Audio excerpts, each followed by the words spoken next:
How convenient. I was literally about to make a video talking about this company and then some extremely exciting news happened. I guess time really worked out in my favor today. So with that said, let's dive into my thoughts on Rivian and their recent news that they just announced today.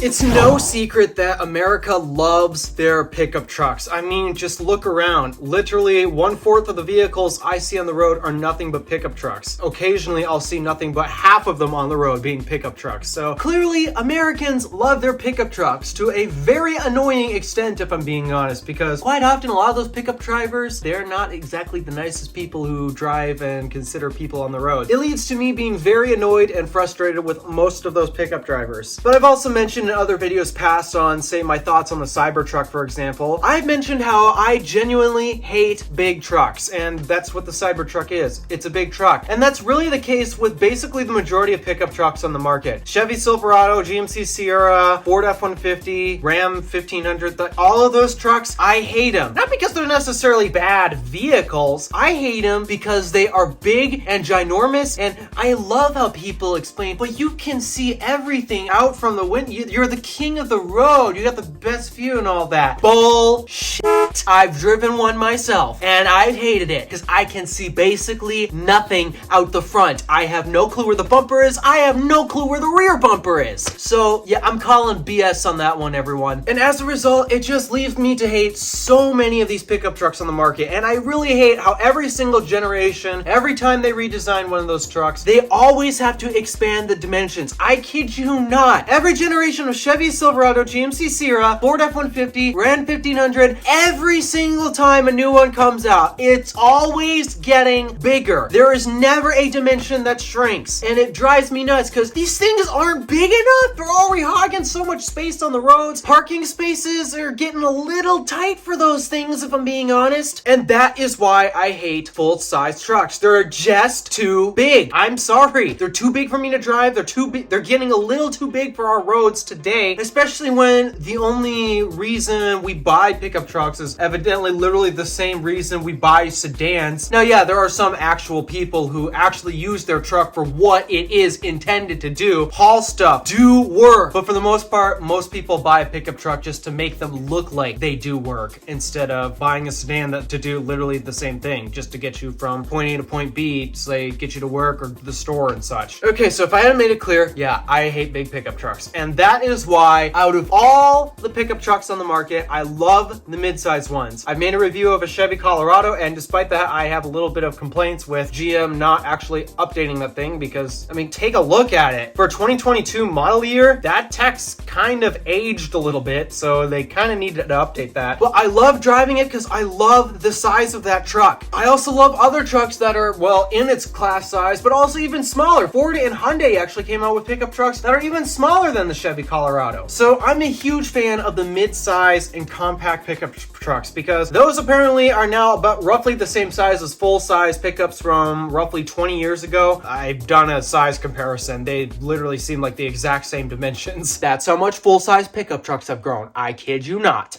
Though, of course, me being me and not being the type to do a crap ton of truck stuff, that would result in me wanting to buy electric, right? Because, I mean, I keep mentioning I'm wanting to switch to electric. Despite that, I just bought another gas car. I know, how hypocritical of me. I really want to switch to electric, and if I were to get a pickup truck, there's really only one pickup truck on the market right now that even has my consideration. Ford F-150 Lightning? Nope, too big. Full-size pickup, it's just too big. Chevy Silverado EV? Again, too big. Same with the Sierra and the Cybertruck that's coming out. And whenever Ram gets their 1500 EV pickup truck out, again, same exact issue. It's too big. There is only one pickup on the market that I am even remotely considering because it is the only mid-size pickup truck on the market. Rivian. Rivian has a massive fan base, and it's for a really good reason. And a lot of these pickup drivers who are switching to electric for the first time, they get in the Rivian and they're like, this is actually actually a really good size. Maybe I don't necessarily need that absolutely useless bulk that these new full-size pickup trucks are coming out with. The Rivian size is fine. It's perfect. I've actually stood next to a Rivian R1T before, and I really love the size of that vehicle. But not only is it the size of that truck that I'm a fan of, because I mean, saying that it's a smaller truck, which I like, yeah, that's not really that convincing as of why I like it so much. There are so many other reasons as of why I like the Rivian. It is so freaking capable. Right now it goes roughly 300 miles on a charge because all they've produced is the large pack models. They're supposedly getting ready to launch their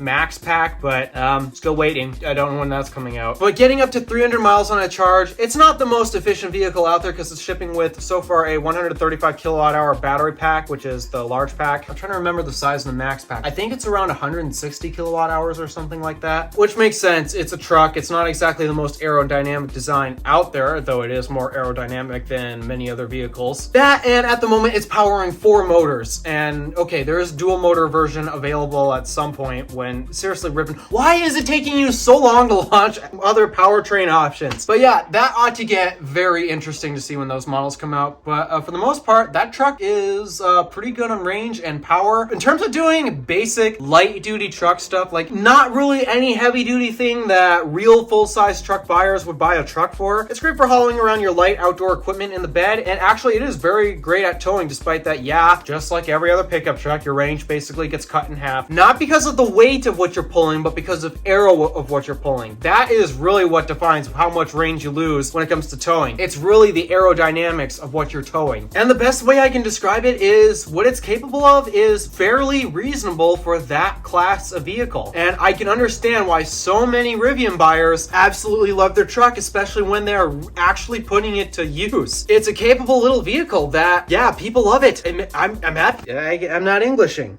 But there's other quirks about the vehicle that I absolutely love too. The interior looks extremely nice, and unlike Tesla, actually, I am very grateful that they use a center gauge cluster display and not using one screen for infotainment and information for the driver at the same time. Which means the speedometer is right in your line of sight, just the way it should be. And speaking of Tesla, that's another reason why I like this truck altogether. No, it's not Tesla, but so many employees that work at Rivian are actually ex-employees from Tesla, and because of that, there's a lot of Tesla's influence throughout the design of this vehicle. It is heavily software focused, and just like Tesla's, they get over-the-air updates, and usually they get it right. And because Rivian is currently in their early days, those updates are bringing massive feature improvements to the vehicles themselves. Like last update I recall that Rivian's got as of time recording was dash cam support. They basically had their gear guard, which is basically their version of Tesla Sentry mode, to monitor the vehicle while you're away from the vehicle, make sure it doesn't get vandalized and such. Well, I don't understand why it took them so long to figure out, hey, let's use these cameras as a dash cam, like Tesla's been doing for how many years now? And they're just bringing so many enhancements, even to the off-road capabilities that this truck has. Yeah, I'm very impressed with what Rivian has been doing with the truck itself, and there's various other aspects of it that I like too. The gear tunnel, so innovative. Why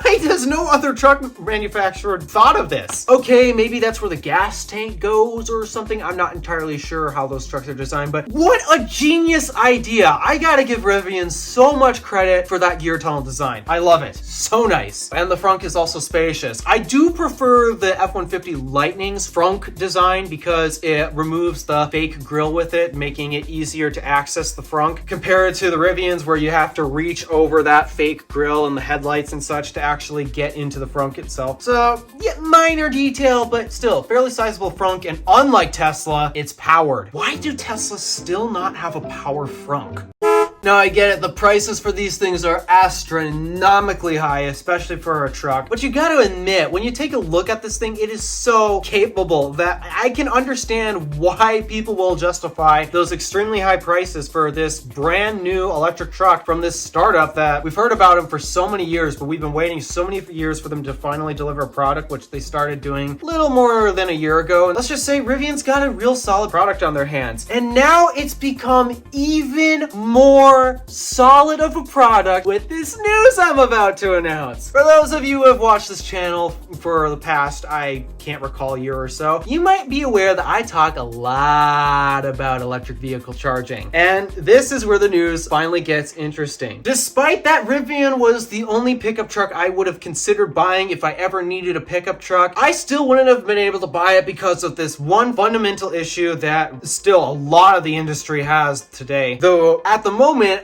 there's a few brands that are in the process of fixing that fundamental issue, and Rivian is finally starting to fix this fundamental issue: the charge port. Just like everyone else, and of course, Rivian didn't have this option beforehand because they came out before NACS officially became a public standard for everyone else to use. They were using CCS like everyone else, and if you watch this channel a lot, you might be aware of how much I hate CCS Type 1 because it is such a terrible port design. If you want to know more about why it's a terrible port design, I'll just let you watch a few other videos where I actually rant on it. It might make more sense to you. And also, that rant is not really relevant today because Rivian has just announced they are finally getting rid of CCS1 and are switching to the NACS connector. Yes! Thank you, Rivian, for saving your customers. So many of them love your truck but can't justify buying it because you were relying on this terrible Electrify America charge network using a terrible standard that we never should have used from the beginning. Thank you for doing this, Rivian. It took Ford and GM to pressure them into doing this. Finally, Rivian actually came to some sense and decided, you know what? Yeah, we better switch to NACS. It's clearly the better standard. Now, that does raise a few complications, like another thing I should have mentioned about Rivian. They're in the process, like Tesla, of building out their own charging network, the Rivian Adventure Network. And, well, I will say it is definitely helping out Rivian drivers. There's quite a few problems with it, actually. So far, they've been proven to be pretty dang reliable. I have yet to see a rate your charge where a Rivian Adventure Network charger is actually down. So from the looks of it, Rivian did a great job designing the hardware so far because it's been almost a year at this point since the first Adventure Network charger went online, and they're still rocking. So, okay, made it through the first year. How much longer is this gonna go is my only concern, but they're looking good so far. But other than that, there are so many more issues with the Rivian Adventure Network. First of all, despite that, yeah, they got 6 stations, which is, well, enough for the currently proprietary Rivians to charge at, except the way that they handle power sharing is so bad. They pair up 3 stalls to a cabinet, and, well, that cabinet is only capable of producing 300 kilowatts. So when you have basically a full station, everyone's only getting 100 kilowatts. It's not good, especially for a battery pack as big as the large pack and the soon to come out max pack. That's not good. 100 kilowatts for a 135 kilowatt hour battery pack? Yeah, I'm not liking that. And then the other issue with the Rivian Adventure Network is they are taking so long to deploy this. There are so few chargers that they have out and about, and I'm talking about DC chargers. Their Waypoints AC chargers are actually everywhere. In fact, actually, if I go 17 miles north of me, there's actually a Rivian Waypoint AC charger. Those things have been deployed in many areas, and they're quite common, actually. It's the DC chargers that are taking absolutely forever to roll out. They're so slow at doing it. That, and at the moment, again, it's proprietary for Rivian drivers only, and also, they haven't charged any of their customers for using the Adventure Network yet. That means, so far, Rivian has not made any money back on this. How much money are they spending? Like, this has got to cost them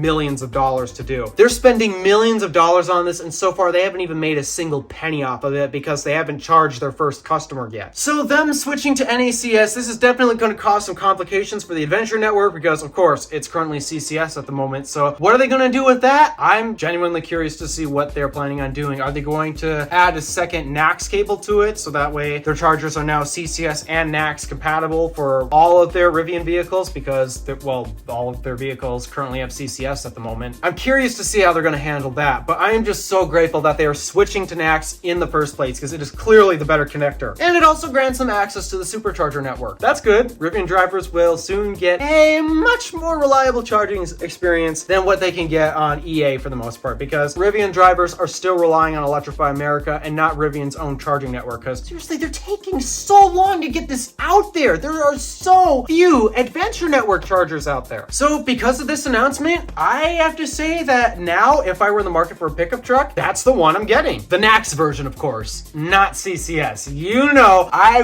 refuse to buy a vehicle with CCS, which is why I haven't bought an electric car yet. I'll get there one one day. But for now, I guess I'll have to stick with my mild hybrid that I just bought. Alright, so those are my thoughts on Rivian. What are your thoughts on Rivian? Let me know in the comments down below. Thank you for watching. Do me a favor and interact with the stuff below. My name is Alpha DeWolf, Random Alpha, signing out.